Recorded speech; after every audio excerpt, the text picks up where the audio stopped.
So hello guys, welcome back to another video. So ஆக்சுவலாக நம்ம BDC யூஎஸ்ல 109 இருக்கோம். ஸோ ஆக்சுவலாக நேற்று மார்க்கெட் வந்து நம்மளோட டிபி வரைக்கும் மூவ் ஆகலாம். ஸோ பிடி 10 வரைக்கும் மூவ் ஆகிட்டு அப்புறம் திரும்ப மேலே மூவ் ஆக ஆரம்பிச்சிட்டான். ஸோ ஆக்சுவலாக நம்ம 4 ஹவரில் பார்க்குறப்ப நமக்கு இங்கே பாருங்கள், இங்கே ஒரு டிமாண்ட் ஜோன் மாதிரி தெரியுது. ஸோ அந்த டிமாண்ட் ஜோனில் ரீஃபைன் பண்ணால் 15 மினிட்ஸில் இங்கே ஒரு டிமாண்ட் ஜோன் வந்துச்சு.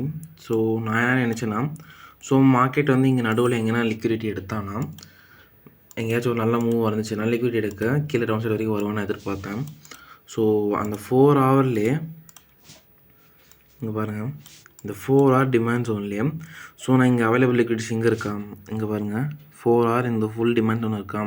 இந்த டிமாண்ட் ஜோனில் இந்த எக்ஸ்ட்ரீம் இங்கே இருக்குது பார்த்தீங்களா, இங்கே தான் அவைலபிள் லிக்விடிட்டிஸ் இருக்குது.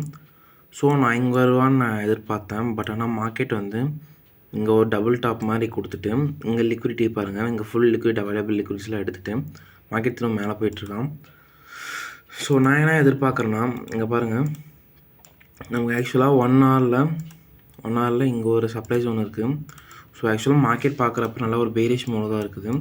ஸோ அந்த பேரிஷ் மூலம் பார்க்குறப்ப நமக்கு இங்கே ஒரு சப்ளை ஜோன் இருக்குது 1 ஹவரில். ஸோ மேபி நான் என்ன எதிர்பார்க்கறேன்னா, இங்கே ஒரு நேற்று பாருங்கள், ஒரு நல்ல ஒரு ரிஜெக்ஷன் கொடுத்துருக்கான் மார்க்கெட்டு. ஸோ அந்த ரிஜெக்ஷனில் மேக்ஸிமம் செல்லர்ஸ் வந்து என்ட்ரு ஆகிருப்பாங்க. ஸோ அவங்களோட அவைலபிள் லிக்விடிட்டிஸ்லாம் எடுக்க தான் மார்க்கெட் மேலே போயிருப்பான். ஸோ அதுக்கப்புறமா மார்க்கெட் ஃபுல்லாக மேலே போயிட்டு இங்கே அவைலபிள் லிக்விடிட்டிஸ் எல்லாம் எடுத்துகிட்டு அதுக்கப்புறம் மார்க்கெட் வந்து ரியல் மூவ் கீழே கொடுப்பான்னு எதிர்பார்த்துட்ருக்கேன். ஸோ மேபி இதுதான் நான் எதிர்பார்க்குறேன். பட் இருந்தாலும் எனக்கு மார்க்கெட் என்ன சொல்லணும்னு யாராலும் சொல்ல முடியாது. ஸோ அதனால் வெயிட் பண்ணலாம். ஸோ சேனலை இது பண்ணிட்டே இருங்க, ஃபாலோ பண்ணிட்டே இருங்க. அப்போ தான் நெக்ஸ்ட் மூவ் என்ன பண்ணுறோன்னு தெளிவாக தெரியும்.